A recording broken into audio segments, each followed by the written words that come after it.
पढ़ रहे हैं पी ब्लॉक में बच्चों एनोमेलस प्रॉपर्टीज ऑफ नाइट्रोजन। सबसे पहले एनोमेलस प्रॉपर्टी के बारे में कुछ सुन कर जाओ, ध्यान से सुनेंगे। ये रहा पीरियोडिक टेबल, आ गया मेरे स्क्रीन पे, देखिए ऐसा आता है हाथ से खींच के तो आप देखो हर ग्रुप का जो टॉप का एलिमेंट होता है बच्चों, कोई भी ग्रुप का जो टॉप का एलिमेंट होता है, कोई कोई इसको ऐसा बोलता है कि सेकंड पीरियड के एलिमेंट, सेकंड पीरियड, देखो ये सेकंड पीरियड है ना, पीरियड सेकंड का जो एलिमेंट होता है उनका प्रॉपर्टी उसी ग्रुप के नीचे वालों से थोड़ा अलग होता है। फिर से सुनेंगे, पीरियोडिक टेबल जब आपको बनाया गया है तो आपको बताया गया होगा कि एक ग्रुप में आने वाले एलिमेंट्स का प्रॉपर्टी लगभग सेम होना चाहिए, बट आप याद रखिएगा कि ऊपर वाले जो भी बंदे हैं जैसे कि boron, carbon, nitrogen, oxygen, fluorine, इनकी प्रॉपर्टी नीचे वालों से बहुत अलग होती है। आपने इसको टॉपिक बाय टॉपिक में पढ़ा है, हम इसको समराइज कर रहे हैं। तो क्या देखा गया कि जो first element of any group है shows some different property than other elements on the same group. जैसे कि 15 ग्रुप की बात करें तो यहां नाइट्रोजन की प्रॉपर्टी इन लोगों से अलग होगा। आपने कल भी गौर किया था,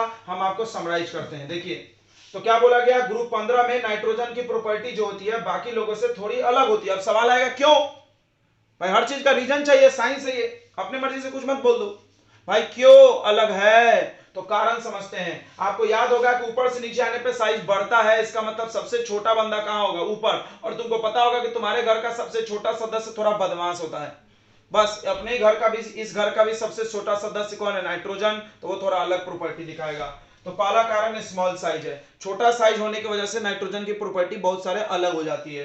जैसे कि पाई बॉन्ड बनाना, कल मिला था आपको कि नाइट्रोजन पाई बॉन्ड बनाता है, बाकी लोग नहीं बनाते क्योंकि वो छोटा है। याद करो, हम ऐसे एग्जांपल दिखा रहे थे, ये चिपक जाता है, बड़ा रहेगा तो पाई बॉन्ड नहीं बनता था। ओके, दूसरा कारण हाई इलेक्ट्रोनिगेटिविटी। आपको पता है कि साइज का उल्टा इलेक्ट्रोनिगेटिविटी होता है, जिसका साइज छोटा उसका इलेक्ट्रोनिगेटिविटी ज्यादा। सेम, चलो अगला बात, तुम जानते हो कि नाइट्रोजन में डी ऑर्बिटल नहीं है, नाइट्रोजन में डी ऑर्बिटल नहीं है, सिर्फ एस और पी है। क्यों? क्योंकि नाइट्रोजन का कॉन्फ़िगरेशन जब आप देखोगे, ध्यान दीजिए, नाइट्रोजन का जब आप कॉन्फ़िगरेशन देखोगे तो लास्ट में आता है 2s2 2p3 और 2 में डी नहीं होता है, 2 में डी नहीं होता है बच्चों, 3 में डी होता है, 4 में डी होता है। समझना ध्यान से, है ही नहीं, खाली या भरा है ही नहीं। कोई बोलेगा फास्फोरस में भी नहीं है, एक बच्चे ने बोला फास्फोरस में भी नहीं है, कॉन्फ़िगरेशन में नहीं दिख रहा। हम बोले अरे यार तुम मेरी बात को नहीं समझ रहा, हम कॉन्फ़िगरेशन की नहीं बात कर रहे हैं, हम होने की बात कर रहे हैं। 3D है, इसमें जीरो भरा है बट भरा नहीं है, ठीक है, तो बाकी सब में है नाइट्रोजन छोड़ के। तो ये तीन कारण के वजह से, याद रखना, तीन कारण के वजह से कोई भी एलिमेंट अपना प्रॉपर्टी बाकी लोगों से थोड़ा अलग दिखा लेता है। चलिए हम लोग देखते हैं एक करके क्या अलग है, आ जाते हैं इधर। सबसे पहला, फॉलोइंग प्रॉपर्टीज आर डिफरेंट, ये सब प्रॉपर्टी नाइट्रोजन के डिफरेंट हैं। देखिए पहला प्रॉपर्टी कल आप पढ़े हो, nitrogen form P pi bond and nitrogen अपने पी ऑर्बिटल का इलेक्ट्रॉन दूसरे एटम के पी ऑर्बिटल के साथ शेयरिंग करके पाई बॉन्ड बनाता है। फिर से सुनेंगे, नाइट्रोजन अपना पाई बॉन्ड बनाता है, पाई बॉन्ड के लिए कौन सा ओवरलैपिंग होता है, पी ओवरलैपिंग, इसलिए इसका नाम पी पाई बॉन्ड रखे हैं। कोई बोला क्यों बनाता है, इसके लिए कारण, तो देखो जितना प्रॉपर्टी पर उन सबका कारण इन्हीं तीन में से कोई होगा, उन्हीं तीन में से कोई होगा। देखो छोटा साइज की वजह से पाई बॉन्ड बनाता है, दिख रहा है, इसी में से कारण आया। चलिए अगला property, nitrogen is diatomic, nitrogen दो ही एटम जुड़ता है, बाकी लोग चार जुड़ते हैं, ये भी अलग है नाइट्रोजन का। ये भी सवाल आया क्यों, तुम जानते हो कि नाइट्रोजन पाई बॉन्ड बना लेता है छोटे साइज होने की वजह से, नाइट्रोजन पाई बॉन्ड बना लेता है छोटे साइज होने की वजह से। बोलो समझ में आया नहीं आया, आ गया होगा।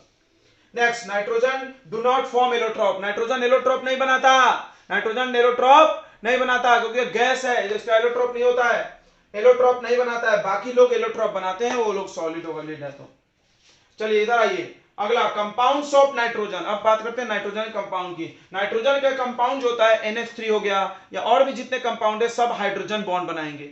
सुनना, नाइट्रोजन के कंपाउंड हाइड्रोजन बॉन्ड बनाते हैं। थोड़ा समझते हैं हाइड्रोजन बॉन्ड कौन कौन बनाता है। नाइट्रोजन का कंपाउंड, ऑक्सीजन का कंपाउंड, फ्लोरीन का कंपाउंड। क्यों? क्योंकि इनकी इलेक्ट्रोनिगेटिविटी ज्यादा है, इनकी इलेक्ट्रोनिगेटिविटी ज्यादा है, साइज छोटा है। देखो ये ज्यादा इलेक्ट्रोनिगेटिव होने की वजह से क्या करेगा, जैसे मान लो NH3 एक कंपाउंड है तो नाइट्रोजन पे आएगा माइनस चार्ज, क्योंकि वो हाइड्रोजन के इलेक्ट्रॉन को खींच लेगा, और इस पे आएगा प्लस।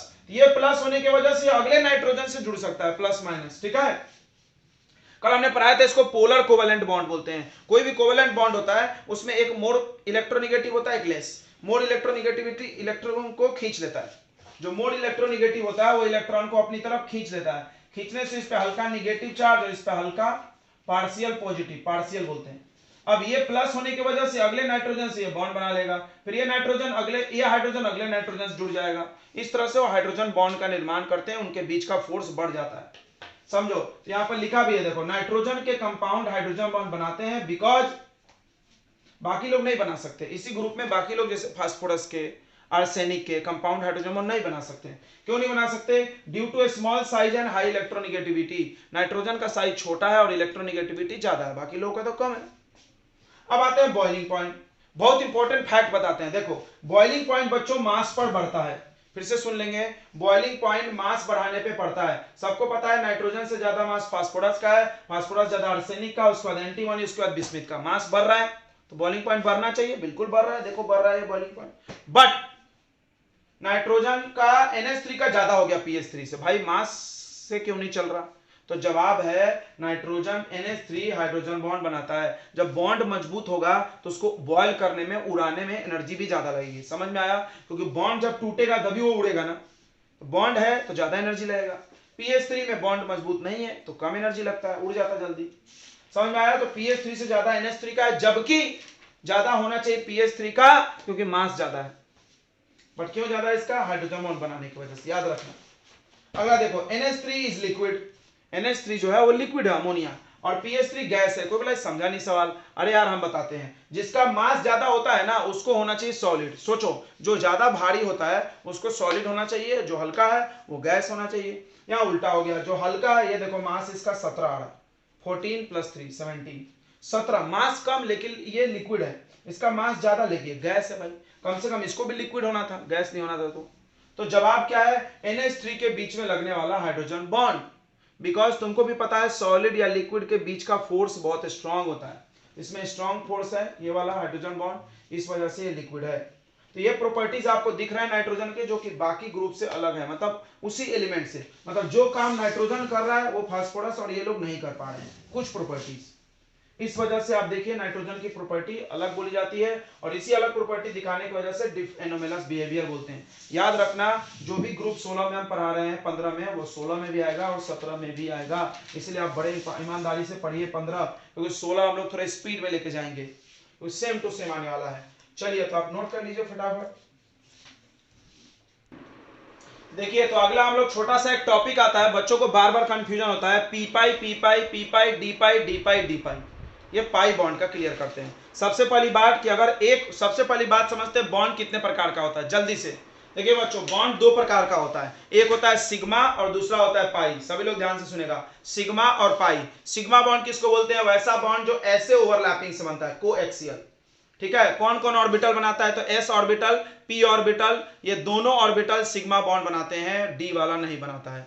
फिर से याद रखो, सिग्मा बॉन्ड s और p बनाता है, d नहीं बनाता। मतलब कि अगर s में इलेक्ट्रॉन अकेला है, देखो बॉन्ड बनाने के लिए अनपेयर्ड इलेक्ट्रॉन चाहिए। आपने 11th क्लास में पढ़ा होगा वैलेंस बॉन्ड थ्योरी, उसने बताया था कि बॉन्ड बनाने के लिए ऑर्बिटल में अनपेयर इलेक्ट्रॉन चाहिए, अगर जो जोड़े हुए है वो बॉन्ड नहीं बना सकता, अनपेयर होना चाहिए। एक वो इलेक्ट्रॉन रहता है, फिर दूसरे एटम का दूसरा इलेक्ट्रॉन उसमें आके भरता है और वो उल्टा भरता है। मतलब समझना इसको, अगर आपको ये नहीं आता तो तुमको ये समझेगा नहीं। क्या होता है कि कोई भी बॉन्ड बना है, मान ले H2 बॉन्ड बना है, हाइड्रोजन एटम, तो हाइड्रोजन का एटम के अंदर एक इलेक्ट्रॉन होना चाहिए अनपेयर, इसके अंदर भी एक अनपेयर होना चाहिए, और ये इसमें जाके जब भरेगा तो एक सीधा भरेगा और एक उल्टा, यानी ये उलट जाता है भरते वक्त। इस तरह से बॉन्ड का निर्माण होता है, ठीक है। 2 अनपेयर्ड इलेक्ट्रॉन फॉर्म बॉन्ड, याद रखना, ऐसे भरते हैं, ठीक है, बढ़िया बात है। अब अनपेयर्ड काय में प्रेजेंट है उसके हिसाब से बॉन्ड का नाम दे दिया, सिंपल। जैसे मान लो, देखो ध्यान से, मान लो ध्यान से, तुमने पढ़ा है हाइड्रोजन और हाइड्रोजन बॉन्ड, बताओ हाइड्रोजन कौन से ऑर्बिटल में आता है? s, इसका इलेक्ट्रॉन s में होगा, तो इसका s और इसका s, s s ओवरलैपिंग हुआ, और s और s कैसे ओवरलैप करता है? ऐसे करता है, तुमने पढ़ा है कोएक्सियल, और कौन सा बॉन्ड बना? सिग्मा, s s सिग्मा बनाएगी। अब s गोल होता है, p डंबल होता है, ऐसे चढ़ा, sp, बताओ कौन सा बॉन्ड बना? सिग्मा। पाई पाई बॉन्ड कौन बना सकता है? p बना सकता है, ऐसे चढ़ता है पाई, ये कौन सा बॉन्ड है बताओ? पाई। और p वाला सिग्मा बॉन्ड भी बनाता है, p वाला सिग्मा बॉन्ड भी बनाता है, यह सिग्मा। p वाला ऐसे भी चढ़ सकता है, ऐसे भी चढ़ सकता है, ऐसे भी ओवरलैप हो सकता है, ऐसे भी, p वाला दोनों काम करता है, तो ये सिग्मा ही बनाता है, पाई भी। d वाला देखो बच्चों, d वाला डबल डंबल होता है, d वाला डबल डंबल, तो d वाला ऐसे भी चढ़ेगा और ऐसे भी, ये देखो इससे जुड़ेगा। समझ में आ रहा है कि नहीं आ रहा है? तो सिग्मा बनाएगा, पाई बनाएगा। अब हम लोग को देखना है कि किस खोजना है तुमको बस कि अनपेयर्ड इलेक्ट्रॉन कहां है, बस बात खत्म। चलिए आते हैं, पी पाई बॉन्ड, नाइट्रोजन जो होता है, सबसे पहली बात नाइट्रोजन पी पाई बॉन्ड बनाता है। नाइट्रोजन किसके साथ पी पाई बॉन्ड बनाएगा? नाइट्रोजन, कार्बन और ऑक्सीजन। क्यों? क्योंकि नाइट्रोजन की वैलेंसी 3 है तो 3 बॉन्ड बना सकता है, 3 है तो 1 सिग्मा बनेगा, 2 पाई। कार्बन 4 बॉन्ड बनाएगा तो भी पाई बना सकता है, ऑक्सीजन 2 बनाएगा तो पाई बना सकता है। अगर कोई एक से ज्यादा बॉन्ड बनाएगा तो पाई बना सकता है, अगर एक ही बॉन्ड बनाएगा तो सिग्मा बनाएगा, जैसे फ्लोरीन सिग्मा बनाता है। अब देखिए N2 लिया हमने, इसमें नाइट्रोजन नाइट्रोजन 3 बॉन्ड बनाए थे, 3 बॉन्ड जब बना है ना तो एक के वो सिग्मा होगा, बाकी 2 को पाई होगा। अब देखो NO2 में नाइट्रोजन ऑक्सीजन के बीच 2 बॉन्ड बना है, 2 बना है तो एक सिग्मा होगा, एक पाई होगा। HCl में ये सिग्मा होगा, देखो सिंगल बॉन्ड है सिग्मा, यहां पर 2 को पाई, ट्रिपल है तो एक सिग्मा। बहुत अच्छा, काम खत्म। अब आते हैं डी पाई बॉन्ड बच्चों, डी पाई बॉन्ड मतलब दोनों का इलेक्ट्रॉन डी में प्रेजेंट होना चाहिए। देखिए फास्फोरस, सबसे पहली बात सुनो, nitrogen do not form D pi bond. कौन बनाता है? फास्फोरस, आर्सेनिक, एंटीमनी, ये लोग डी पाई बॉन्ड बनाएंगे। क्यों? क्योंकि इनके पास डी ऑर्बिटल है, क्योंकि इनके पास कौन ऑर्बिटल है? D orbital. नाइट्रोजन के पास तो डी है ही नहीं, तो कहां से डी का नामो निशान आएगा? ये देखो समझाया हमने। यहां नाइट्रोजन में समझो, नाइट्रोजन का 2s2 2p3, इसके अनपेयर्ड इलेक्ट्रॉन p में ही प्रेजेंट है, तो जब ये ओवरलैपिंग करेगा तो p का ही p से कर सकता है, p का ही p से कर सकता है भाई, इसलिए p पाई बॉन्ड इसको बोला गया। पाई बॉन्ड बनाते वक्त तो दोनों नाइट्रोजन p का ओवरलैप करेगा, जैसे ये नाइट्रोजन, तो इसका भी p ऑर्बिटल, देखो यहां समझाएं, ये पहले नाइट्रोजन का p ऑर्बिटल और ये दूसरे नाइट्रोजन का p ऑर्बिटल एक दूसरे में ओवरलैप होगा, ऐसे ऐसे, तो बन गया p पाई। एक सिग्मा बनेगा, दूसरा पाई। कौन सिग्मा बनाता है? जेड याद होगा ना, ये px है, ये py है, ये pz, याद करिए, पढ़े हो तुम। सिग्मा 2pz, याद है, ये पढ़े हो तुम। पाई 2px, पाई 2py, x वाला और z वाला, सॉरी x वाला और y वाला पाई बॉन्ड बनाएगा, और z वाला क्या बना देगा? सिग्मा, अगर 2 पाई बनाना है तो। कैसे? 11th क्लास पढ़े हो, देखो 11th क्लास में पढ़े हो, पाई 2px equal to pi 2py, याद आया? यानी px py क्या बनाता है? पाई बॉन्ड, और सिग्मा 2pz, यानी सिग्मा क्या बनाता है? कौन सा बॉन्ड बनाता है? z कौन सा बनाता है? सिग्मा। ओके, बट अगर एक ही बॉन्ड बनाना है तो px भी सिग्मा बना सकते हैं, एक ही को बनाना है तो। अगर 3 बॉन्ड बनाएंगे तो एक को सिग्मा, 2 को पाई, तो कौन सा 2 को पाई? वो समझाया हमने तुमको, क्लियर हो गया? ओके, तो डी पाई के लिए, जैसे पी पाई के लिए दोनों का p ऑर्बिटल में अनपेयर्ड इलेक्ट्रॉन होना चाहिए और वो बॉन्ड बनाने में भाग लेता है, उसी तरह डी पाई के लिए बच्चों d में अनपेयर्ड इलेक्ट्रॉन। तो देखिए फास्फोरस अगर एक्साइटेड स्टेट में जाएगा, ग्राउंड स्टेट में तो यहां रहेगा, एक्साइटेड स्टेट में जाएगा तो यहां का इलेक्ट्रॉन डी में चला गया, तो इसके पास now phosphorus has 1 unpaired electron in d subshell. Phosphorus के पास एक अनपेयर्ड इलेक्ट्रॉन डी में है, जिसके पास डी में इलेक्ट्रॉन है वो डी पाई बॉन्ड बना सकता है। तो फास्फोरस डी पाई, आर्सेनिक, एंटीमनी तीनों बना सकते हैं। अब आते हैं पी पाई डी पाई समझ गया होगा, एक का इलेक्ट्रॉन p में होना चाहिए और दूसरे का d में। तो यहां देखो R3p double bond O, R3p double bond O में देखो O, ध्यान दो इधर, O बिल्कुल नाइट्रोजन के जैसा है, देखो इधर O बिल्कुल नाइट्रोजन के जैसा है, इसके पास सिर्फ s और p ऑर्बिटल होगा ना, d नहीं होगा, d यहां से चालू होता है, यहां से। तो O के साथ जब बॉन्ड बनाने गया फास्फोरस, तो फास्फोरस अपना कौन सा ऑर्बिटल यूज किया होगा? d, और ऑक्सीजन कौन सा यूज किया होगा? p, इसलिए इस बॉन्ड का क्या नाम रख दिए?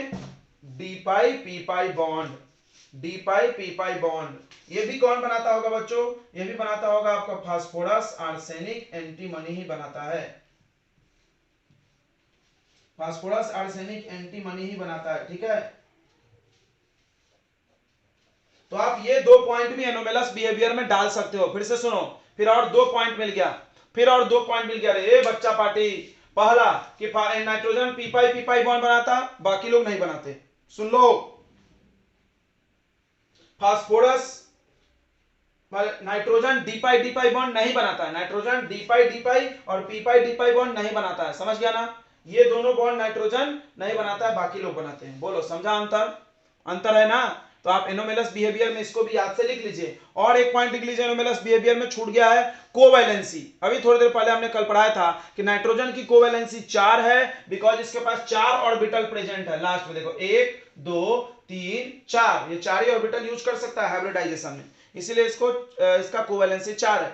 इनको 6 तक यूज करना अलाउ है, 1 2 3 4 5 6, यहां तक ये लोग यूज कर लेते हैं। 2 गो डी, 3 गो पी और 1 गो एस, कौन? बाकी लोग, इसलिए इनका कोवैलेंसी 6 है। याद रखो, लिख लो, नाइट्रोजन है कोवैलेंसी 4 while others have 6, उसके बाद nitrogen form p pi p pi bond, other do not form p pi p pi bond, nitrogen do not form d pi bond and d pi p pi bond, while phosphorus arsenic other elements form p pi d pi bond. That's it बच्चों. Okay. देखिए तो P block में अगला property topic है हम लोग का. देखिए हम लोगों ने क्या क्या पढ़ा. पहले ग्रुप 15 का कॉन्फ़िगरेशन पढ़े, उसके फिजिकल प्रॉपर्टीज पढ़े, उसके बाद आप ऑक्सीडेशन स्टेट पढ़े, एनोमेलस बिहेवियर ऑफ नाइट्रोजन पढ़े. अब आ गए हम लोग उसके रिएक्शन की तरफ. वो किससे किससे रिएक्ट करके क्या बनाता है और जो बनता है उसके बारे में भी समझना है. ठीक है, तो रिएक्शन विथ हाइड्रोजन. तो याद रखिए जिस तरह से कोई भी एलिमेंट ऑक्सीजन से रिएक्ट करता है, जैसे C+O2 CO2 जिसको आप कार्बन डाइऑक्साइड, क्लोरीन से रिएक्ट करेगा तो क्लोराइड बनेगा, ऑक्सीजन से रिएक्ट करेगा तो ऑक्साइड बनेगा. बचपन से ये दो नाम आप सुने हो, अब बहुत सारे सुनने हैं. हाइड्रोजन से रिएक्ट करेगा तो हाइड्राइड बनेगा. हाइड्रोजन से रिएक्ट करने से क्या बनता है बच्चों? हाइड्राइड बनता है. सभी लोग ध्यान रखेंगे. अब सुनेंगे, हाइड्राइड बच्चों तीन प्रकार का होता है. एक मेटालिक हाइड्राइड जिसको आयनिक बोलते हैं, यानी मेटल जब रिएक्शन करेगा वो S ब्लॉक वाले करते हैं. ठीक है, और ये है कोवेलेंट हाइड्राइड, क्योंकि कोवेलेंट बॉन्ड है, हाइड्रोजन शेयरिंग से बना है. यहाँ पे कोवेलेंट हाइड्राइड बनाते हैं लोग. कोवेलेंट हाइड्राइड, कोवेलेंट हाइड्राइड क्यों बोलते हैं? क्योंकि ये शेयरिंग से बनता है हाइड्राइड, इसीलिए कोवेलेंट बोलते होंगे. ठीक है, ओके. अब आ जाइए इनका हम लोग नाम और फॉर्मूला देख लेते हैं. ई मतलब यहाँ पर ग्रुप 15 के एलिमेंट होते हैं. E for element. अब सबका तो हम नहीं लिख सकते, रिएक्शन एक ही जैसा बार बार लिख के क्या मतलब है. तो NH3 PH3 ASH3 सब में H3 लगा दो. नाम देखो सबका नाम थोड़ा अलग है. तो इसका नाम अमोनिया, इसके फॉर्मूला से इसका नाम मैच नहीं करता है, याद करना पड़ेगा. इसका नाम फॉस्फीन, थोड़ा सा मैच कर रहा है, अंत में फीन है. इसका आर्सीन, आर्सीन याद रखो, आर्सीन. इसका एस्टिबीन, देखो ये नाम बहुत इंपॉर्टेंट है, एस्टिबीन. इसका नाम बिस्मिथीन, एस्टिबीन बिस्मिथीन. Ammonia, phosphine, आर्सीन, एस्टिबीन, बिस्मिथीन. 4 बार पढ़ेंगे याद होगा. अब प्रॉपर्टीज भी पढ़ने हैं. तो पहला प्रॉपर्टी आता है बच्चों थर्मल स्टेबिलिटी, यानी गर्म करने पे कौन ज्यादा देर तक स्टेबल रहेगा, किसका बॉन्ड नहीं टूटेगा. थर्मल स्टेबिलिटी मतलब बॉन्ड का स्ट्रेंथ दिखा जाता है. याद रखना, बॉन्ड की ताकत देखी जाती है. थर्मल स्टेबिलिटी में हम जो जो लिख रहे हैं वो समझ सकते हो, कॉन्सेप्ट है वो. थर्मल स्ट्रेंथ में हम क्या देखेंगे, ताकतवर बॉन्ड किसका है. तो आप देखिए, आप खुद सोचिए, एक छोटा सा एटम बॉन्ड बना है और एक बड़ा एटम बॉन्ड बना है, किसका ताकतवर होगा? छोटे वाले का. बिकॉज जितना बॉन्ड छोटा रहेगा, आपको भी पता है कि छोटी लकड़ी मजबूत होती है, बड़ा कर दे टूट जाएगी. तो वैसा ही नाइट्रोजन छोटा साइज का है, जब साइज छोटा है तो इसकी बॉन्ड मजबूत होगी. इधर से इधर जाएंगे तो बॉन्ड की ताकत घट जाएगी, यानी स्टेबिलिटी घट जाएगी. ये लिखा है देखो, साइज इंक्रीज हो रहा है इधर जाते समय, एरो बना है. इधर से इधर आप जा रहे हो तो साइज इंक्रीज हो रहा, बॉन्ड लंबाई बढ़ रही. याद रखना, ये भी क्वेश्चन पूछ सकता है कोई, बॉन्ड लेंथ क्या हो रही है? बढ़ रही है, तो बॉन्ड की ताकत घटेगी. तो बॉन्ड की लेंथ बढ़ने से स्ट्रेंथ कमजोर हो जाता है. फिर से बॉन्ड की लेंथ बढ़ने से स्ट्रेंथ कमजोर हो जाता है. नेक्स्ट प्रॉपर्टी है बच्चों बॉन्ड डिसोसिएशन एनर्जी, जो कि यही वाला यहाँ छाप दिया गया और कुछ नहीं. तो जिसका बॉन्ड ज्यादा ताकतवर है उसको तोड़ने में ज्यादा एनर्जी लगेगा. बॉन्ड मतलब बॉन्ड, डिसोसिएट मतलब ब्रेक. एनर्जी यानी इंथैल्पी, यानी बॉन्ड को तोड़ने में लगने वाला इंथैल्पी एनर्जी. जिसका बॉन्ड ज्यादा मजबूत है उसको ज्यादा एनर्जी लगेगा. NH3 को ज्यादा लगेगा, सिंपल. कारण वही वाला, साइज बढ़ेगा, बॉन्ड का ताकत घटेगा. रिड्यूसिंग नेचर, ये मस्त है. रिड्यूसिंग नेचर यानी रिड्यूसिंग एजेंट की बात पूछ रहा है. अब आपको सिखाया गया बचपन से कि रिड्यूसिंग एजेंट खुद ऑक्सीडाइज होता है, ऑक्सीडाइजिंग एजेंट खुद रिड्यूस होता है. उल्टा एजेंट लग जाए तो उल्टा सोचना है. तो रिड्यूसिंग एजेंट तो गेट ऑक्सीडाइज इटसेल्फ, खुद ऑक्सीडाइज होता है. आपको ऐसे सोचना है पेपर के वक्त, रीजन याद रहेगा याद तो आप ये रटेंगे, नहीं तो भी चलता है. ऑक्सीडाइज खुद हो जाए, खुद ऑक्सीडाइज. ऑक्सीडाइज होने के बच्चों 3 तरीके होते हैं. ऑक्सीडेशन का 3 तरीका, gain of oxygen, loss of hydrogen, loss of electron. यहां पर चूंकि हाइड्रोजन दिख रहा है हर जगह, तो हम हाइड्रोजन में बात करेंगे लॉस ऑफ हाइड्रोजन. अब बात आई हाइड्रोजन देने की. जो हाइड्रोजन दे देगा वो जल्दी ऑक्सीडाइज होगा, वो अच्छा रिड्यूसिंग एजेंट. बताओ कौन जल्दी देगा? ऑब्वियसली BH3 जल्दी देगा, बिकॉज बड़ा साइज है, वीक बॉन्ड है, शुरू से चले आ रहा. Weak bond, weak bond, weak bond, उसी आधार पे भी चलाया. अब यहां क्वेश्चन देखो कैसा पूछा जाता है, हम लिखे हैं why BH3 is strong reducing agent. Question आएगा BH3 ज्यादा स्ट्रॉन्ग रिड्यूसिंग एजेंट क्यों है?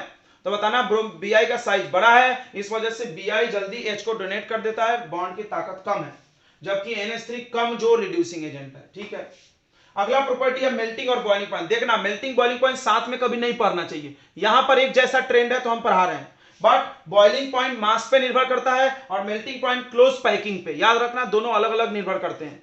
सुनो, बॉइलिंग पॉइंट मास पे निर्भर करता है, वजन किसका मास ज्यादा है, और मेल्टिंग पॉइंट पैकिंग कितना चिपका चिपका के रखे हो, याद रखना। बट यहां पर सेम ऑर्डर है।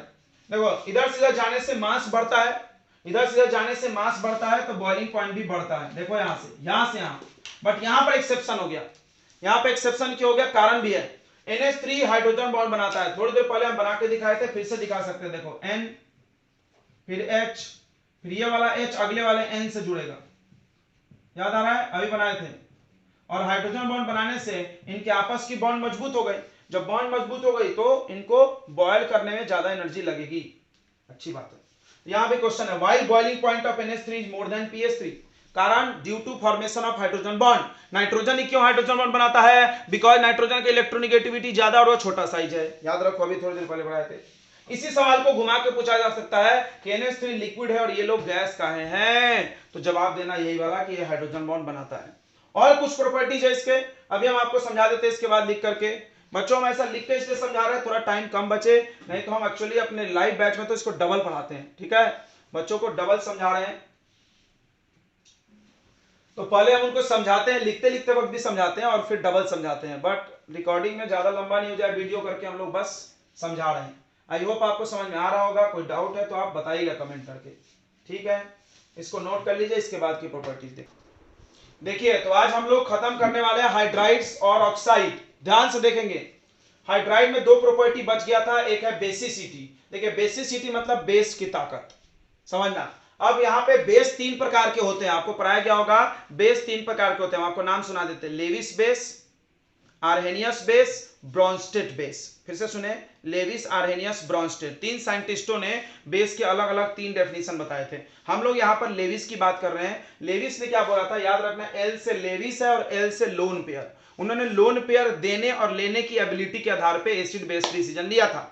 फिर से सुनेंगे, लेविस ने लोन पेयर देने और लेने की क्षमता के आधार पर एसिड और बेस का गैस किया था। लोन पेयर जो ले लिया वो एसिड, जो दे दिया वो बेस, याद रखना। तो देखिए यहां लिखा है लिविस एसिड यानी लोन पेयर, ओ सॉरी लिविस एसिड नहीं होगा, यहाँ पे लिविस बेस की बात कर रहे हैं हम, एसिड लेने वाला है। Lewis base lone pair donor होता है।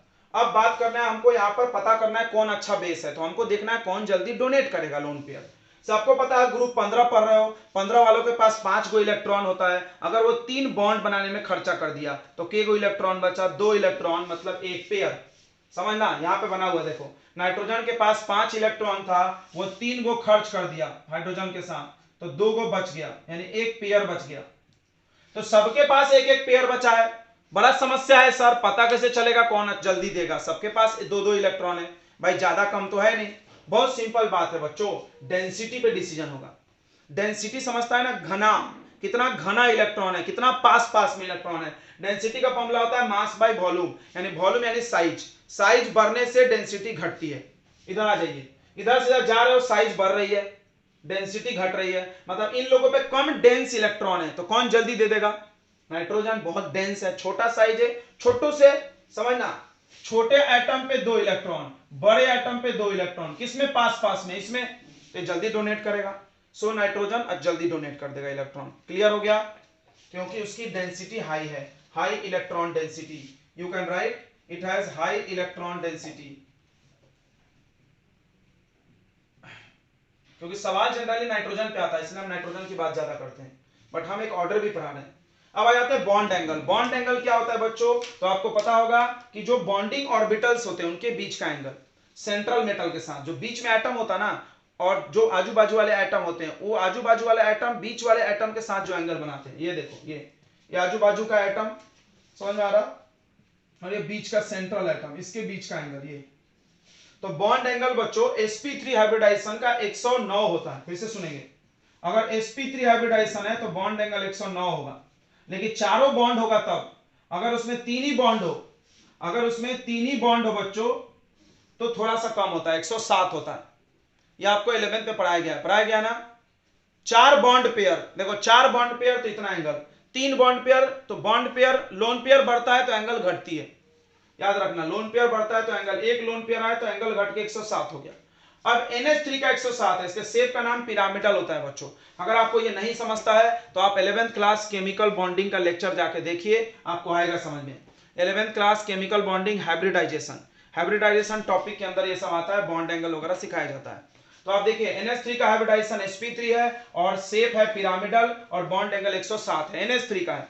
अब सवाल है इधर जाने पे क्या होगा, तो बॉन्ड एंगल घटेगा बच्चों, क्योंकि एटम बड़ा बड़ा होते जाएगा ना, तो ऐसे ये जो दो ऐसे हाइड्रोजन लटका है ये चिपकने लगेगा ऐसे टक टक टक टक टक टक, समझ में आ रहा है? रिपल्सन घट जाएगा, अभी रिपल्सन से दूर दूर है। अभी क्या हो रहा है देखो, ये हाइड्रोजन एक दूसरे को रिपेल कर रहा है, तो 107 एंगल पे है, कितने पे है 107 ऐसे। अब एटम बड़ा हो गया तो ये दूरी इनकी घट जाएगी, ऐसे रिपल्सन घट जाएगा, समझ में आया ना? तो इसलिए एंगल घटेगा। ओके, अब चलिए यहां तक हाइड्राइड खत्म हो गया। अब हम लोग बात करते हैं रिएक्शन विद ऑक्सीजन। सुन लेना, ऑक्साइड दो गो बनता है इस ग्रुप में, क्यों? क्योंकि तुमको याद होगा इस ग्रुप के एलिमेंट लोग, ध्यान से सुनो रे, इधर ध्यान दे, ठीक है? बचपन में आप पढ़ोगे फार्मूला, इधर देखो, नाइट्रोजन है ऑक्सीजन है, ऑक्सीजन की वैलेंसी 2 होती है, सबको याद है, और नाइट्रोजन की 3 होती है। तो आप क्रॉस करोगे तो क्या बनेगा, N2O3 बनेगा क्रॉस करने पे।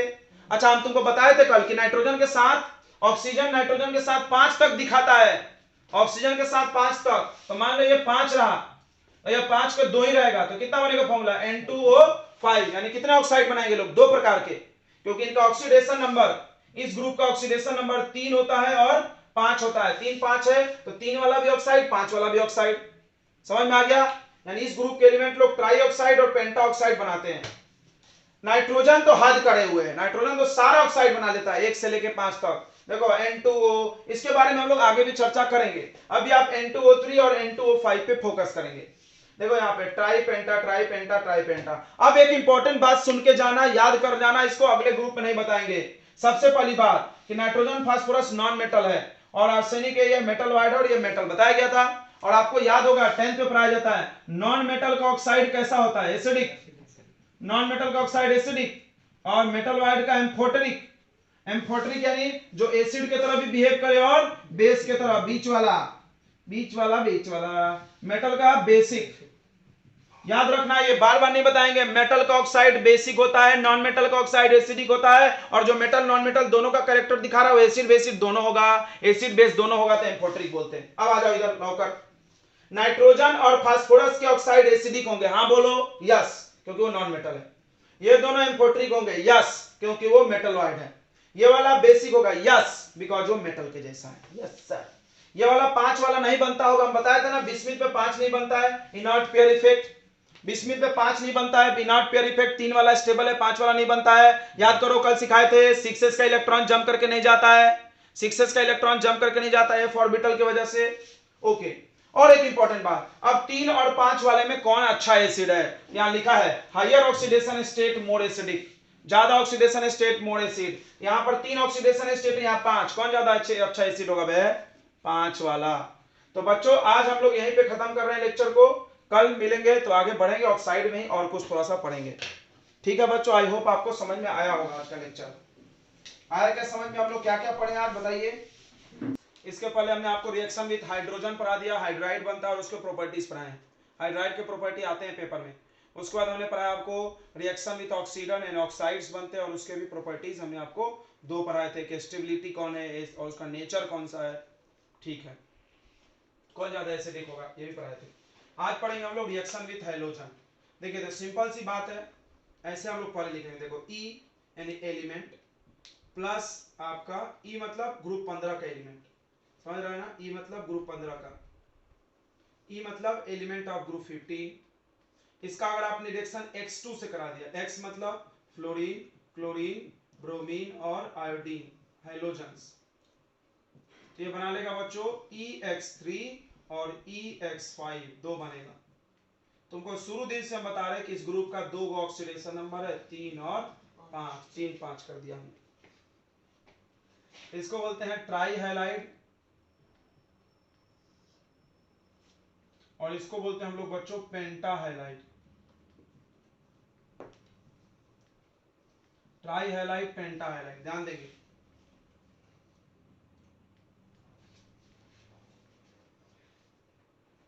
तो नाइट्रोजन ओनली ट्राई हैलाइड बनाएगा, नाइट्रोजन ओनली ट्राई हैलाइड बनाएगा,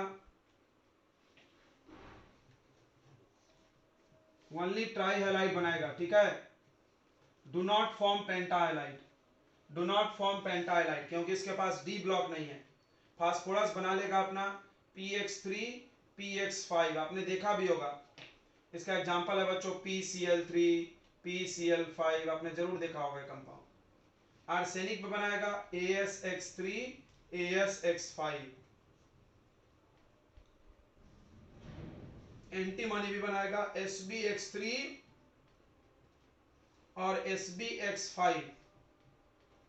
बिस्मिथ बनाएगा BiX3 और ओनली BiF5। याद करो, बताया था हमने, ओनली 5 में सिर्फ फ्लोरीन, नहीं तो ये 5 नहीं दिखाता है, इनर्ट पेयर इफेक्ट, याद है ना, 5 नहीं दिखाता है। क्यों नहीं दिखाता है बताइए? Inert pair effect.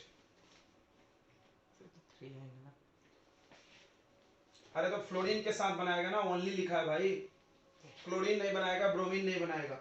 चलिए बच्चों, यहां से आने वाला पॉपुलर क्वेश्चन है, क्वेश्चन क्या है कि why PCl5 exist but NCl5 do not।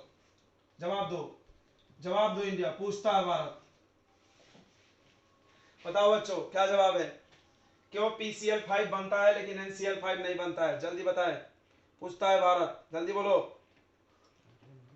Bharat कौन है हमें? बताओ बच्चों, बोल नहीं रहे तुम लोग। हाँ, डी ऑर्बिटल नहीं है। जवाब बहुत सिंपल है, because nitrogen has no d orbital. Nitrogen में डी ऑर्बिटल नहीं है, अपना ऑक्सीडेशन नंबर 5 नहीं कर सकता है। नाइट्रोजन में डी ऑर्बिटल नहीं है। कॉन्फ़िगरेशन लिख के दिखा दो, 2s2 2p3, 2 में डी नहीं आता है। फास्फोरस में डी आता है, याद होगा तुमको, फास्फोरस में डी आता है, लिख के दिखा दे, 3s2 3p3 3d0। ये देखो डी आ गया।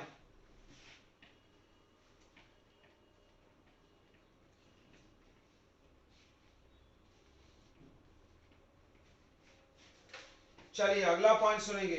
अब ये जो हाइलाइट होते हैं ये लोग कैसे होते हैं? आयनिक की कोवैलेंट, तो कोवैलेंट नेचर होता है, कोवैलेंट कंपाउंड है सब। तो अब सवाल आएगा which is more covalent, which is more covalent, कौन ज्यादा कोवैलेंट है, कौन ज्यादा कोवैलेंट है? अगर आपसे पूछा जाए EX3 और EX5 में कौन ज्यादा कोवैलेंट है? EX5 बच्चों, याद रखना, ज्यादा ऑक्सीडेशन नंबर ज्यादा covalent, more oxidation number more covalent character.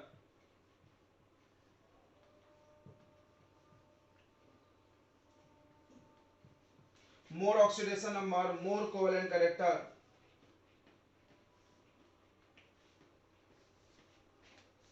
ठीक है, याद रखना, more oxidation number more covalent character. इसमें एक एक्सेप्शन है, एक्सेप्ट BiX3, BiX3 मोर कोवैलेंट है, क्योंकि BiX5 बनता ही नहीं है। बिस्मिथ में BiX3 ज्यादा कोवैलेंट है, याद रखो, बिस्मिथ में BiX3 ज्यादा कोवैलेंट है। बिस्मिथ में BiX3 ज्यादा कोवैलेंट है, ठीक है। जनरली 5 वाला ज्यादा कोवैलेंट होता है। ओके, याद रहेगा सभी को।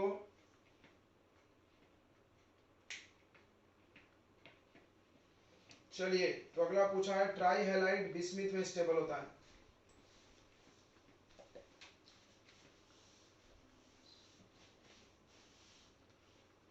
अब हम लोग पढ़ेंगे बच्चों नाइट्रोजन गैस के बारे में, नोट कर लीजिए इतना। अब बच्चों किसी भी कंपाउंड में आपको क्या पढ़ना है वो क्लियर कर देते हैं, पी ब्लॉक में थोड़ा इंटरेस्ट आना चाहिए। देखो इस पीरियोडिक टेबल चैप्टर को पढ़ने का तरीका क्या होता है? पहले पीरियड पढ़ाए जाते हैं वो लोग, उसमें लोग 2 चीज पढ़ाते हैं, फिजिकल प्रॉपर्टी फिर केमिकल प्रॉपर्टी। फिजिकल मतलब आपका साइज हो गया, आयनाइजेशन एंथैल्पी, इलेक्ट्रॉन के एंथैल्पी, इलेक्ट्रोनेगेटिविटी, ये सब। केमिकल में हो गया, आप अभी पढ़े हो, reaction with hydrogen, oxygen, halogen, generally 3 रहते हैं।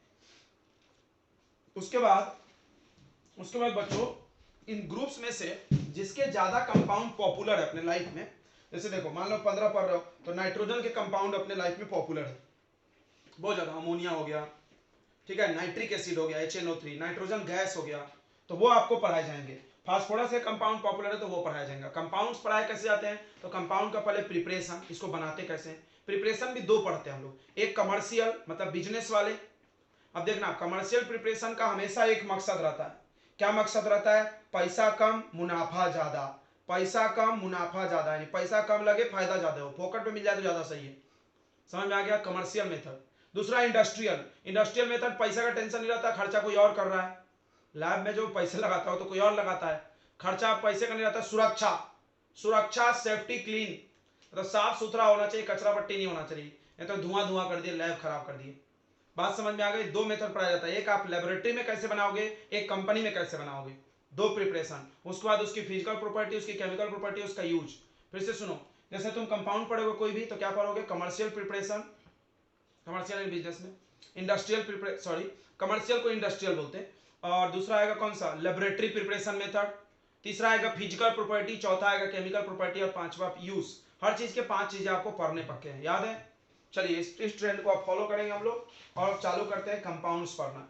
हर ग्रुप में आपको कुछ कंपाउंड पढ़ाए जाएंगे, जैसे 15 में नाइट्रोजन के, फास्फोरस के, 16 में ऑक्सीजन सल्फर के, 17 में फ्लोरीन के, क्लोरीन के पढ़ाए जाएंगे, नीचे वालों को नहीं पढ़ाए जाते। 18 में जेनॉन के कंपाउंड पढ़ाए जाएंगे। बस इतना ही पढ़ना है, ठीक है। टाइम तो लगेगा पी ब्लॉक में, 1 मंथ इधर भी लगता है। देखिए हमने सब बड़े बड़े चैप्टर पकड़ लिए हैं लाइव क्लास में, ताकि हम सोच रहे हैं कि बड़े बड़े निपटा देंगे तो बाकी छोटे छोटे अपना आराम आराम से चलेंगे हम लोग। सबसे बड़ा चैप्टर है पी ब्लॉक केमिस्ट्री का, पता होगा आपको कि नहीं पता है। केमिस्ट्री का सबसे बड़ा चैप्टर पी ब्लॉक, फिजिक्स का सबसे बड़ा चैप्टर रे ऑप्टिक्स। दोनों हमने हिलाने का सोच लिया है, पकड़ ही लिए हैं। रे ऑप्टिक्स तो खत्म होने पर पहुंच गया, ये तो अभी टाइम है। चलो बच्चों चलते हैं आगे। तो सबसे पहले हम लोग पढ़ते हैं प्रिपरेशन।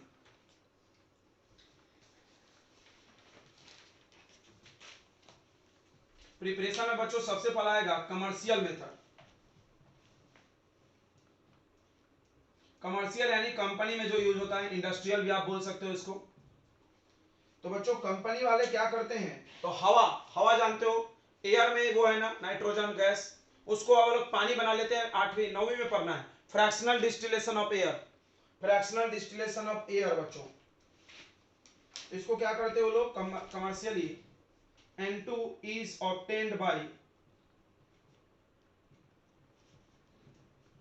fractional distillation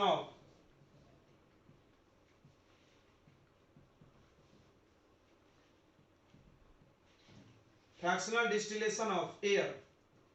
इसमें क्या करते बच्चों, liquid air,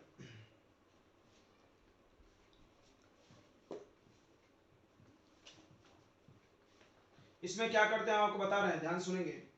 boiling point of nitrogen बच्चों अप्रोक्स 196 समथिंग होता है, 273 माइनस 77 कितना आएगा बताओ, 277 कितना आएगा जल्दी बताइए।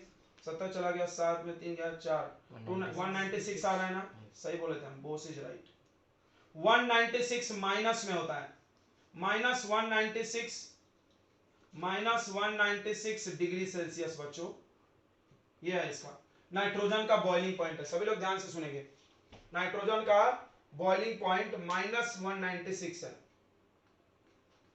याद रखना। और ऑक्सीजन का boiling point of oxygen,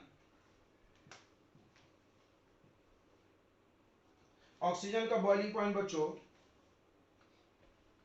273 minus 90 कितना आ रहा है, 186 समथिंग आता है। 187 है क्या, बताए बच्चों कितना आ रहा है, 180 कितना है, 177 नहीं ना, गलत कर रहे, माइनस करके बताओ बच्चों, 183 माइनस में, क्योंकि 90 में से माइनस करना है, ठीक है। ये देखिए थोड़ा समझेंगे बच्चों। तो इसमें कौन से क्या है, लोग लिक्विड एयर बनाते हैं, सभी लोग सुनेंगे। लिक्विड एयर होता है -200 पे, हवा को पानी बना देते हैं लोग, -200 पे ठंडा कर दो, हवा पानी हो जाएगा, ओके। उसके बाद क्या करो, धीरे धीरे गर्म करो। जब धीरे धीरे आप गर्म करोगे तो -200 से बढ़ेगा टेम्परेचर, तो -200 में 1 प्लस करो, कितना आ रहा, -199। फिर बढ़ते बढ़ते बढ़ते जैसे ही बॉइलिंग पॉइंट 196 पहुंचेगा, 196 से ज्यादा होगा, 196 से ज्यादा कितना होगा, 195। माइनस में 195 होगा, ज्यादा हुआ ना इससे। जैसे बॉइलिंग पॉइंट ज्यादा होगा तो नाइट्रोजन गैस लिक्विड बन के, सॉरी गैस बन के उड़ जाएगा। समझ में आया ना? टेम्परेचर ज्यादा होगा तो लिक्विड से क्या बनता है, कोई भी गैस बनता है, जैसे पानी बनता है, और ये बन के उड़ जाएगा। और क्या बच जाएगा, क्या बच जाएगा वहां पे, लिक्विड ऑक्सीजन। क्या बच जाएगा, लिक्विड ऑक्सीजन बच जाएगा, जो आपको ऑक्सीजन सिलेंडर में भर के सप्लाई कर रहे हैं आजकल। चल रहा है ना ऑक्सीजन, तुमको मिल रहा है क्या, मिल रहा है क्या ऑक्सीजन सिलेंडर बच्चों? तो आपने समझ गए कैसे ऑक्सीजन बनाया जाता है। आपको क्या किया जाता है, एयर को लिक्विड बना लिया जाता है -200 पे। एयर को कंप्रेस करके ठंडा करके -200 करेंगे तो एयर लिक्विड हो जाएगा, और उसको धीरे धीरे गर्म करेंगे। जब धीरे धीरे गर्म करोगे, जैसे ही टेम्परेचर 196 आएगा तो नाइट्रोजन पहले उड़ जाएगा और उसमें बच जाएगा ऑक्सीजन लिक्विड। वाह वाह वाह, बहुत अच्छे। चलिए इतनी बातें समझ में आ गई होगी। अब आते हैं बच्चों लेबोरेटरी प्रिपरेशन, लैब में कैसे बनाते हैं।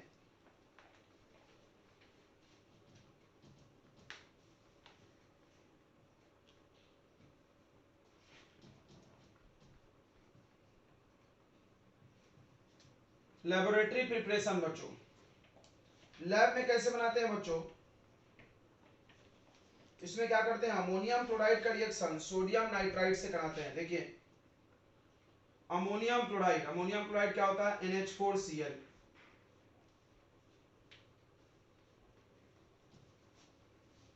अमोनियम क्लोराइड का रिएक्शन बच्चों कराते हैं हम लोग सोडियम नाइट्राइड से, sodium nitride.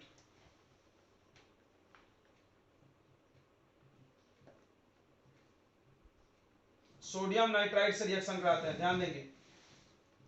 NH4Cl with NaNO2, इससे रिएक्शन जब आप कराओगे तो सबसे पहले तो N2 बन जाएगा, N2 बन जाएगा। उसके बाद बनेगा H2O वाटर प्लस NaCl। देखिए इस चैप्टर के सारे रिएक्शन आपको रटने होंगे कॉपी में लिख के, ठीक है। ये नाइट्रोजन गैस आपका उड़ जाएगा, नाइट्रोजन गैस उड़ जाएगा, ये लिक्विड बनेगा और ये एक्वस बनेगा। तो याद रखो, देखो कितना भयानक रिएक्शन है, आप खुद से गेस भी नहीं कर सकते थे। N और N यहाँ का जुड़ गया, N2 बन गया, फिर H2O और प्लस NaCl। लेबोरेटरी मेथड है, याद रखोगे।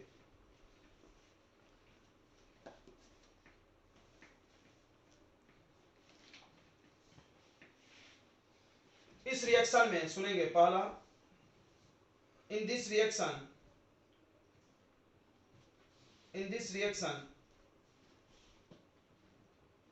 in this reaction a small amount of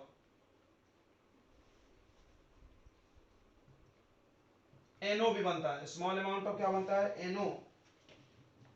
NO का नाम होता है नाइट्रिक ऑक्साइड,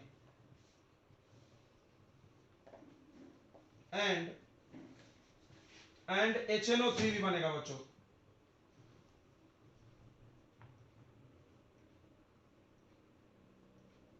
इस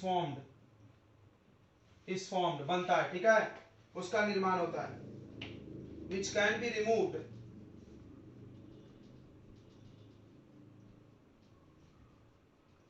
which can be removed, जिसको हटाया जा सकता है, by passing the gas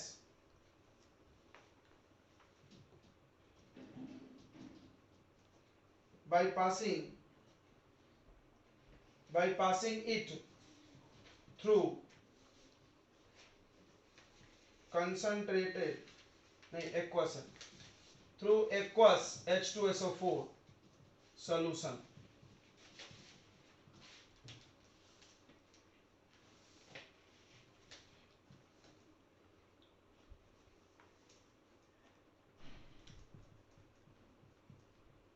K2Cr2O7 का नाम जानते हैं हम लोग, पोटेशियम डाइक्रोमेट। इसका नाम क्या होता है बताओ, पोटेशियम डाइक्रोमेट। सुने हैं क्या नाम, 10th में था।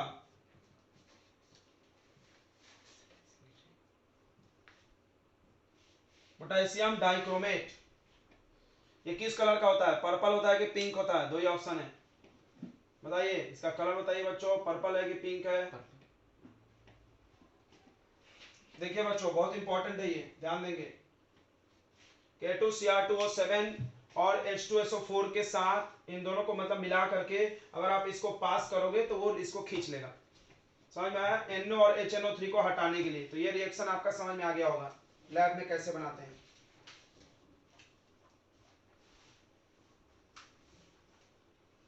एक और तरीका है बच्चों, ध्यान सुनेंगे, एक और तरीका है दूसरा। यह पहला तरीका हो गया कि अमोनियम क्लोराइड का रिएक्शन सोडियम नाइट्राइट से कराएं। इसका नाम देख लो, नाइट्राइट है। एक होता है NO3, NO3 को बोलते हैं नाइट्रेट। इधर आ जाओ साइड में। NO3 बच्चों का रहेगा, इसका चार्ज -1 है, इसको नाइट्रेट पढ़ते हैं, RATE।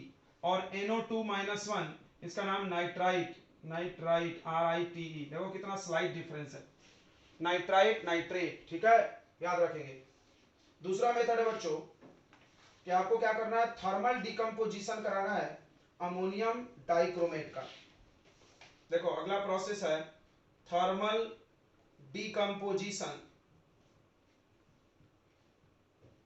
Thermal decomposition of ammonium.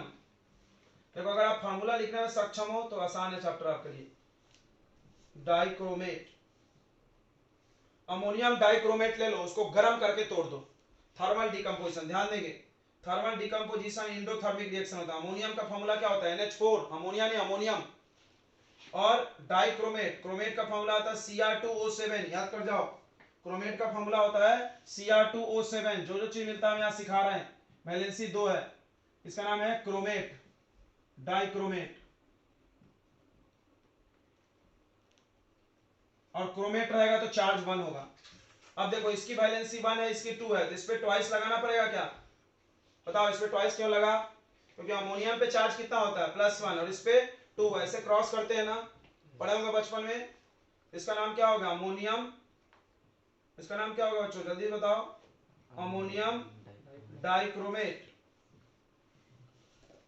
इसको हीट करके तोड़ना है, थर्मल डिकम्पोजिशन यानी हीट कर दीजिए।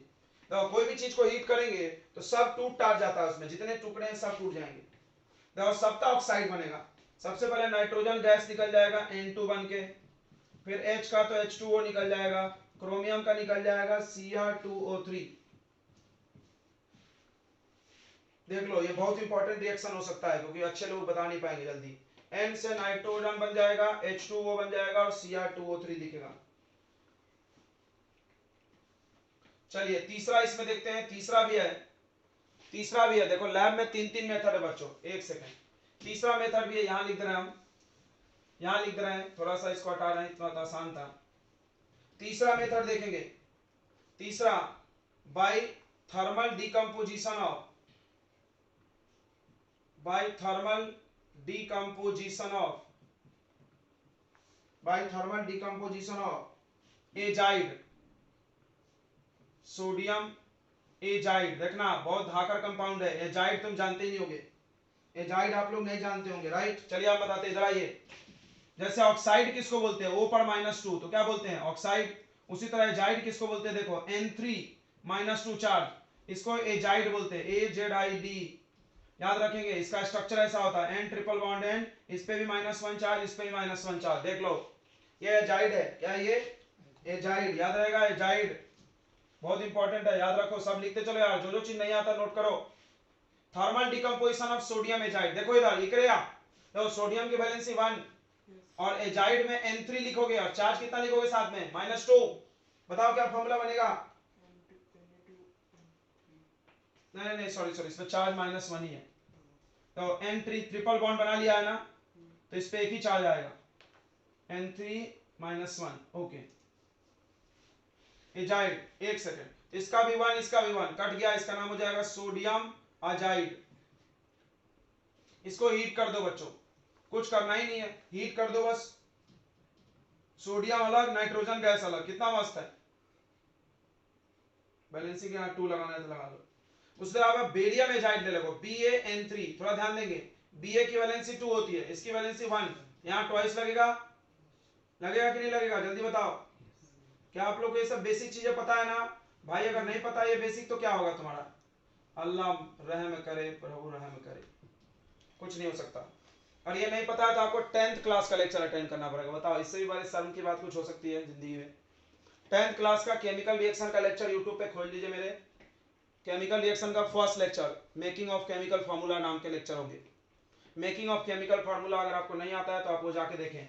बेरियम एजाइड, यहाँ पे आपको ये सब सिखा दिया जाएगा कैसे क्रॉस करके बनाते हैं। तो BaN3 इसको भी गर्म करोगे तो Ba बन जाएगा 2 बार और 3 बार बन जाएगा N2 गैस। तो आपने देखा बच्चों नाइट्रोजन गैस कैसे बनाया जाता है, समझ में आया? फिर से हम एक बार रिकॉल कर रहे हैं, ध्यान से देखो। आपको घर जाके इसको पढ़ना है, नहीं पढ़ोगे नहीं आएगा समझ में। ये चैप्टर बहुत हार्ड लगता है बच्चों को इसीलिए, क्योंकि वो पढ़ते नहीं है घर जाके। अभी ताजा ताजा पढ़ोगे याद रहेगा। देखिए तो सबसे पहला आपको प्रिपरेशन हमने नाइट्रोजन गैस का पढ़ाया, तो आपको याद करो बस फ्रैक्शनल डिस्टिलेशन, हवा को ठंडा करिए, पानी बनाइए और गर्म कीजिए। बॉइलिंग पॉइंट उसका कितना -196।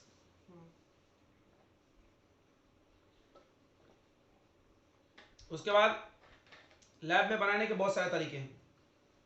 एक था तो अमोनियम क्लोराइड का रिएक्शन किससे करा दो, अमोनियम क्लोराइड का रिएक्शन किससे करा दो, सोडियम नाइट्राइट। अमोनियम क्लोराइड का रिएक्शन सोडियम नाइट्राइट से करा दो, हो जाएगा नाइट्रोजन गैस बनेगा। उसके बाद था thermal decomposition of ammonium dichromate. तो यहाँ हिंट हमने लिख दिया, इतने में पूरा कहानी है मेरा, हम यहाँ लिखे हुए देखो, हम यहीं से देख रहे हैं। Sodium dichromate, sorry ammonium dichromate, ammonium dichromate काम हो गया मेरा, यही था ना, बिल्कुल यही था। और उसके बाद एक एजाइड, सोडियम एजाइड और बेरियम एजाइड को हीट कर दो, नाइट्रोजन गैस बनता है। चलिए आई थिंक आ गया होगा समझ में, आएगा बच्चों समझ में? हाँ बताएंगे।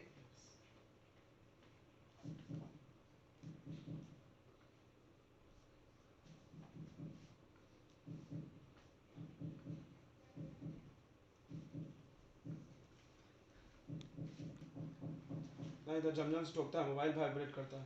चालू हो गया? मेरे को पता है, ठोकने की जरूरत है। चलिए तो हम लोग पढ़ रहे हैं फिजिकल प्रॉपर्टीज ऑफ नाइट्रोजन। ध्यान सुनेंगे, फिजिकल प्रॉपर्टी मतलब समझता ही है, रिएक्शन नहीं पढ़ाया जाएगा इसमें आपको, मेल्टिंग बॉइलिंग। सबसे पहले नाइट्रोजन गैस आपके प्रकृति में प्रेजेंट है, आप इसके बिहेवियर को जान रहे हो। कलरलेस, दिखता नहीं है, देखो कहाँ दिख रहा है। ऑर्डरलेस, स्मेल भी नहीं आता, टेस्ट भी नहीं है, नॉन टॉक्सिक गैस है, ठीक है, ओके। नाइट्रोजन के 2 आइसोटोप प्रकृति में प्रेजेंट है, नाइट्रोजन 14 मास नंबर वाला और 15। नाइट्रोजन पानी में नहीं घुलने वाला गैस है, ठीक है, पानी में ऑक्सीजन गैस घुलता है, नाइट्रोजन नहीं घुलता। याद करो सॉल्यूशन चैप्टर, पानी में जो नहीं घुलता है क्या कारण होगा उसका, एक चीज ज्यादा होगा, बताओ, Henry law constant, Henry law constant ज्यादा होगा। देखो हम ऐसे याद खिला रहे हैं, जिसकी यादाश्त अच्छी है उसको याद आया होगा। याद आया क्या, पानी में वो गैस कम घुलेगा जिसकी सोलेबिलिटी ज्यादा है, तो पानी में कम घुलता है, तो KH वैल्यू इसका हाई है, ज्यादा नहीं घुलता है। हाँ अगर प्रेशर बढ़ाओगे तो घुल जाता है, याद होगा, इसलिए हम लोग इसको डीप सी डाइवर्स में नहीं मिलाते थे, हीलियम मिलाते थे, ओके। वेरी लो टेम्परेचर, बहुत लो बॉइलिंग पॉइंट है इसका, ओके। अब आते हैं केमिकल प्रॉपर्टी बच्चों, रिएक्शन के नाइट्रोजन गैस रिएक्शन करता है कि नहीं। सबसे पहले यहाँ आ जाओ, रिएक्शन करने से पहले यहाँ आ जाओ, यहाँ पे पढ़ो क्या लिखा है इस बॉक्स में, कि नाइट्रोजन गैस रूम टेम्परेचर पर रिएक्शन नहीं करता है। मतलब आप कोई मेटल लाओ और नाइट्रोजन गैस प्रकृति में अपने आप कर लेगा नहीं, जैसे लोहा कर लेता अपने आप ऑक्सीजन से रिएक्शन कर लेता ना अपने आप, और लोहा रखो ऑक्सीजन से रिएक्ट कर लेगा, ऑक्साइड बन जाएगा। सोडियम रखो अपने आप कर लेगा, गर्म नहीं करना पड़ता उनको। लेकिन क्या बोला है, nitrogen is not at room temperature, nitrogen room temperature पर रिएक्शन नहीं करता है, उसको रिएक्शन कराने के लिए गर्म करना पड़ेगा। क्यों करता है, कारण भी दिया है, बिकॉज का स्पेलिंग देख लेना, because nitrogen has triple bond, nitrogen में ट्रिपल बॉन्ड है, जब 3 बॉन्ड है तो मजबूत ज्यादा होगा ना। अब देखना यहाँ बच्चे कैसे फंसते हैं, तुमको एक बात बताते हैं, देखो नाइट्रोजन सिंगल बॉन्ड का strength, nitrogen single bond, phosphorus single bond में नाइट्रोजन वाला वीक होता है, फास्फोरस वाला स्ट्रांग होता है। मेरी बात को दिल से समझना, सिंगल बॉन्ड में, इसको लिख सकते हो तुम कहीं पे, सिंगल बॉन्ड में अगर तुम तुलना करो तो नाइट्रोजन का सिंगल बॉन्ड फास्फोरस से कमजोर है। कोई बोला क्यों, क्योंकि नाइट्रोजन का साइज इतना छोटा है कि इसके न्यूक्लियस पास में आकर रिपेल करते हैं एक दूसरे को। नाइट्रोजन का साइज इतना छोटा है कि इसके न्यूक्लियस पास में रहते हैं तो रिपेल करते हैं, इस वजह से थोड़ा वीक हो गया बॉन्ड, फास्फोरस का ज्यादा। लेकिन अगर नाइट्रोजन ट्रिपल बॉन्ड बना लिया फिर तो ये सबसे मजबूत है। ट्रिपल बॉन्ड की बात करें तो तीनों बॉन्ड मिला करके नाइट्रोजन मजबूत है। अगर सिंगल बॉन्ड में तुलना करोगे तो कौन मजबूत है, फास्फोरस मजबूत है, नाइट्रोजन नहीं। यहाँ थोड़ा एक्सेप्शन चलेगा, जबकि छोटा साइज होने पर सोचेंगे, सभी लोग ध्यान दें इस बात को, बहुत इंपॉर्टेंट, कोई आपसे पूछ ले कि N single bond N, P single bond P, AS single bond AS, आगे ऐसे कौन मजबूत होगा? तो छोटा बॉन्ड ज्यादा मजबूत होता है, लेकिन ये नहीं है, ये है। उसके बाद आपको यही ज्यादा है, देखो इधर घटेगा, इधर घटेगा। आप नोट कर लो इसको नोट कर लो। सिंगल बॉन्ड में सबसे ज्यादा देखो ऐसा होना चाहिए, थोड़ा समझना एक्सेप्शन कहां होता है, होना चाहिए ऐसा सबसे मजबूत, लेकिन इससे ज्यादा मजबूत कौन हो गया? फास्फोरस हो गया। क्यों? क्योंकि नाइट्रोजन के छोटे साइज होने की वजह से, नाइट्रोजन के बच्चों छोटे साइज होने की वजह से क्या होता है? रिपल्सन ज्यादा होता है, रिपल्सन ज्यादा होता है, इलेक्ट्रॉनिक रिपल्सन। याद रखो, नाइट्रोजन का छोटा साइज होने की वजह से इसमें रिपल्सन हाई होता है, रिपल्सन लिख लो यहाँ पे, इसलिए नाइट्रोजन का सिंगल बॉन्ड वीक है। अब यहाँ जाओ, बट हम ट्रिपल बॉन्ड की बात कर रहे हैं। नाइट्रोजन नाइट्रोजन ट्रिपल बॉन्ड बहुत मजबूत है, बहुत मजबूत है, तो इसको तोड़ने में बहुत ज्यादा एनर्जी लगेगी। जब एनर्जी लगेगी तो रिएक्शन नहीं करेगा ना, फिर से सुनना, रिएक्शन N2 नहीं करता है, रिएक्शन N करता है। तो N2 है तुम्हारे प्रकृति में, तो सबसे पहले ये बॉन्ड को तोड़ना पड़ेगा, तब वो रिएक्शन करेगा ना, और तोड़ने के लिए बहुत एनर्जी की जरूरत है, तो रिएक्शन करेगा जल्दी नहीं, रूम टेम्परेचर पर रिएक्शन नहीं करेगा। ये बात समझ गया? क्योंकि इसको बॉन्ड तोड़ना पड़ेगा रिएक्शन कराने के लिए। फिर से सुन लो, atom participate in chemical reaction, ये डायलॉग पता होगा, नहीं पता तो लिखो, atom participate in chemical reaction, molecule नहीं, एक वो एटम भाग लेता है रिएक्शन में, मॉलिक्यूल नहीं। N2 इज ए मॉलिक्यूल, दो एटम जुड़ गया मॉलिक्यूल हो गया, मॉलिक्यूल भाग नहीं लेता है रिएक्शन में, एटम भाग लेता है। तो N2 रिएक्ट नहीं करेगा, कौन करेगा? N बनने के लिए पहले N2 का बॉन्ड तोड़ोगे तब ना, तो बहुत हाई टेम्परेचर चाहिए। चलिए इधर आ जाइए, तो हाई टेम्परेचर पे सब रिएक्शन होगा, ये बात समझ गया? पहला रिएक्शन है बच्चों मेटल के साथ। कुछ जो हाई रिएक्टिव मेटल होते हैं, कुछ जो हाई रिएक्टिव मेटल होते हैं बच्चों, sodium, potassium, calcium, magnesium, lithium, ये लोग नाइट्रोजन से रिएक्ट करते हैं। सिर्फ एस ब्लॉक वाले ज्यादातर रिएक्ट कर जाते हैं और आयनिक नेचर का नाइट्राइड बनाते हैं। किस नेचर का? आयनिक नेचर। आयनिक समझता है जो प्लस माइनस में टूट जाए, आयनिक बॉन्ड हो। Okay, reaction with non metal, कुछ नॉन मेटल भी नाइट्रोजन से रिएक्ट करते हैं, जैसे नाइट्रोजन हाइड्रोजन से रिएक्ट करके अमोनिया बनाता है। इस प्रोसेस का नाम हैबर प्रोसेस है, याद रखना। हैबर प्रोसेस किसको बोलते हैं? अमोनिया बनाने के प्रोसेस को बोलते हैं। नाइट्रोजन गैस हाइड्रोजन गैस मिलाओगे, अमोनिया बनेगा, इस प्रोसेस का नाम हैबर प्रोसेस है। इसका इस्तेमाल खाद बनाने में होता है, कंपनी में यूरिया बनता है, अभी हम बताएंगे। अब NO+O2, ये देखो ये ऊपर आसमान में होता है, ये आसमान हो, चांदी के पार चलो वाला गाना है, देखो ये आसमान में होता है। क्यों? नाइट्रोजन गैस ऊपर है, यस है, ऑक्सीजन है। जब लाइटनिंग होगा, जब बच्चों लाइटनिंग होगा, बिजली चमकेगी तो ये रिएक्शन अपने आप होगा। जब बच्चों लाइटनिंग होगा, जब लाइटनिंग होगा, लिख लो यहाँ पे, ये रिएक्शन अपने आप होगा। इसी वजह से एसिड रेन होता है, इसी वजह से एसिड रेन होता है। ये एसिड बन गया, बारिश के पानी में घुल कर रेन बन के आएगा, एसिड रेन हो गया। अब आ जाइए नाइट्राइड। नाइट्राइड कोई पूछो व्हाट इज नाइट्राइड, तो तुम बोलो वैसा कंपाउंड जिसमें नाइट्रोजन N-3 हो। ये बहुत बेहतरीन डेफिनेशन होता है। देखो कमजोर जो मतलब जिसको नहीं पता है वो ऐसा बोलेगा कि वैसा कंपाउंड जो नाइट्रोजन के साथ बने, बराबर है, सही बोला उसने, बट थोड़ा लॉजिकल बात करो। ऑक्साइड क्या होता है? ऑक्सीजन के साथ कंपाउंड? नो नो नो, अगली बार तुम ऐसा बोलना, ऑक्साइड वो कंपाउंड है जिसमें ऑक्सीजन पे कितना चार्ज हो? -2। याद रखना, ये बोलना, ये बढ़िया डेफिनेशन होगा, मजेदार। नाइट्राइड वो कंपाउंड होगा जिसमें N पे -3 चार्ज हो। चलिए आ जाइए, 3 प्रकार के नाइट्राइड होते हैं। आयनिक नाइट्राइड मेटल के साथ बनेगा, देखो बना है। कोवेलेंट नाइट्राइड नॉन मेटल के साथ बनेगा, बट यहाँ एल्यूमिनियम एक एक्सेप्शन है। एल्यूमिनियम का कोवेलेंट कैरेक्टर थोड़ा कमजोर होता है। याद करो एल्यूमिनियम एम्फोट्रिक होता था, याद है 10 में पढ़े हो, एल्यूमिनियम ऑक्साइड एम्फोट्रिक होता था। ये तो बहुत अच्छा मेटल कैरेक्टर नहीं है इसके पास। Barium nitride, silicon nitride covalent है। इंटरस्टिशियल डी ब्लॉक वाले बनाते हैं, बार बार बताया गया है। इंटरस्टिशियल कंपाउंड कौन बनाता है? डी ब्लॉक वाले। कैसे बनाते हैं? वॉइड में भरने से। आपको हम इसके बारे में बताएंगे। ये देखो scandium nitride, titanium nitride, zirconium. Science teacher वही वाला लाइन है, ठीक है, आप इतना नोट कर लिए होंगे, राइट। चलिए आगे बढ़ते हैं बच्चों यूजेस की तरफ। देखिए अगला यूजेज ऑफ नाइट्रोजन। यूज बहुत आसान होता है, आप खुद से भी पढ़ सकते हो, ठीक है। सबसे पहला यूज हम आपको जब पढ़ा रहे थे तो बताए थे कि नाइट्रोजन गैस के मदद से बनता है अमोनिया। अमोनिया का तो इस्तेमाल है थोड़ा बहुत, लेकिन अमोनिया से ज्यादा इस्तेमाल है यूरिया का, जो कि अमोनिया से बनता है। फिर से सुन लो, आपको हम एक बता रहे हैं, आगे भी अभी मिलने वाला है थोड़ी देर में। यूरिया से अमोनिया बना सकते हो और अमोनिया से यूरिया बना सकते हो, याद रखना, यह रिवर्सिबल रिएक्शन है। NH3 से ये, इससे ये बनता है, ठीक है, याद रहेगा, याद रखना। ओके, नाइट्रोजन गैस का इस्तेमाल होता है इनर्ट एटमॉस्फेयर। इनर्ट मतलब which do not react. Nitrogen gas अभी हम बताए थे रिएक्शन नहीं करता है रूम टेम्परेचर पे, तो अगर आप इसे रूम में रख दोगे नाइट्रोजन गैस, तो इसके अंदर की जितनी चीजें वो रिएक्ट नहीं करेंगी। जैसे ऑक्सीजन गैस है तो रस्टिंग होता है, नाइट्रोजन में तो रस्टिंग भी नहीं होगा।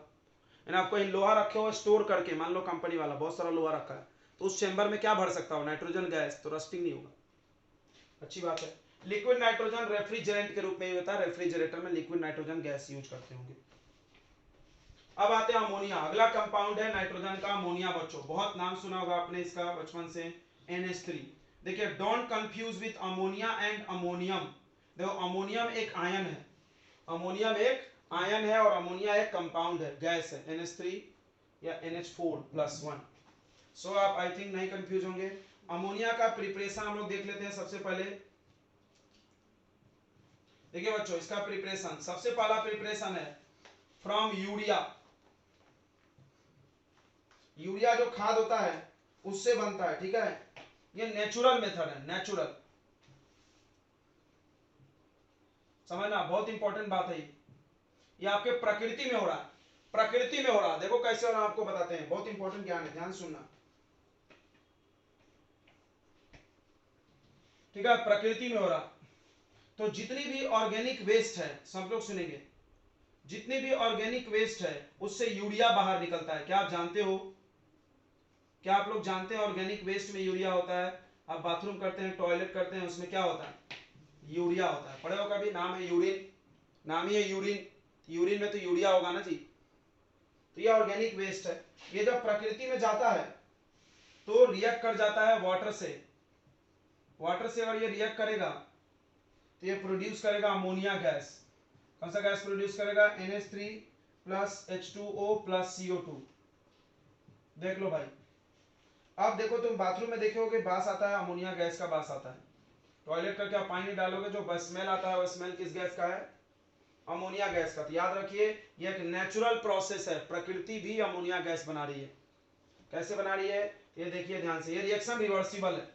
रिवर्सिबल कैसे? आप अमोनिया, कार्बन डाइऑक्साइड, वाटर मिलाओ, यूरिया बन जाएगा, जो आप लोग खेत में यूज करते हैं डालने के लिए, यूरिया खाद यहाँ लिखे थे। और ये प्रकृति में अगर आप यूरिया डालते हो तो वाटर से रिएक्ट करके अमोनिया गैस बना लेता है। बहुत अच्छा, ये आपको समझ में आया होगा। दूसरा मेथड है बच्चों, दूसरा है आपको लेबोरेटरी प्रिपरेशन, लैब में, ये लैब प्रिपरेशन है बच्चों।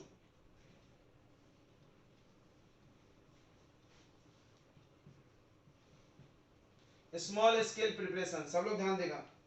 इसमें क्या होता है, इसमें क्या करना है आपको कि NH3 यानी अमोनिया इज फॉर्म्ड बाय,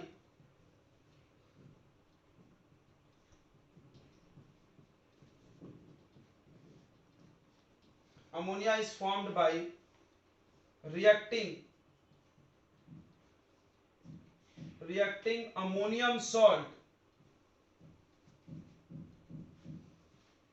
तो अमोनियम सॉल्ट समझ रहा है ना, NH4 वाला, NH4 वाला, विथ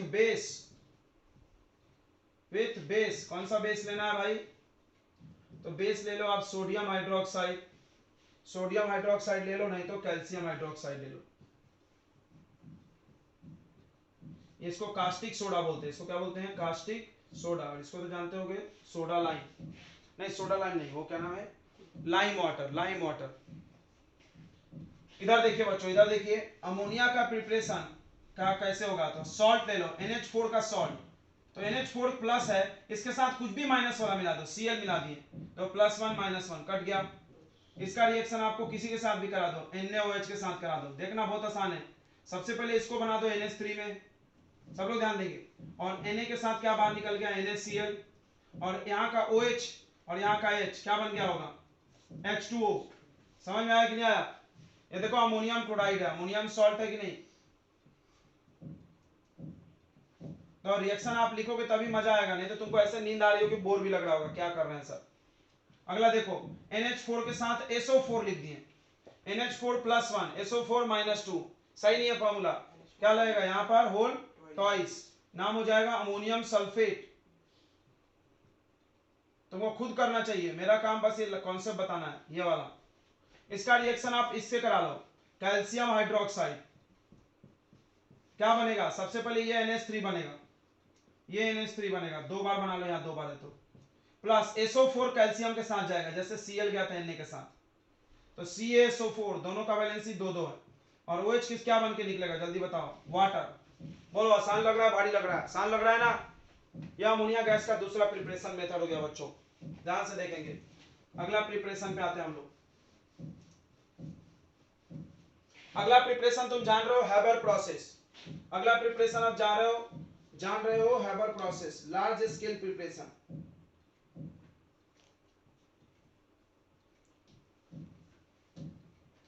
लार्ज स्केल मेथड को हम लोग हैबर्स प्रोसेस बोलते हैं।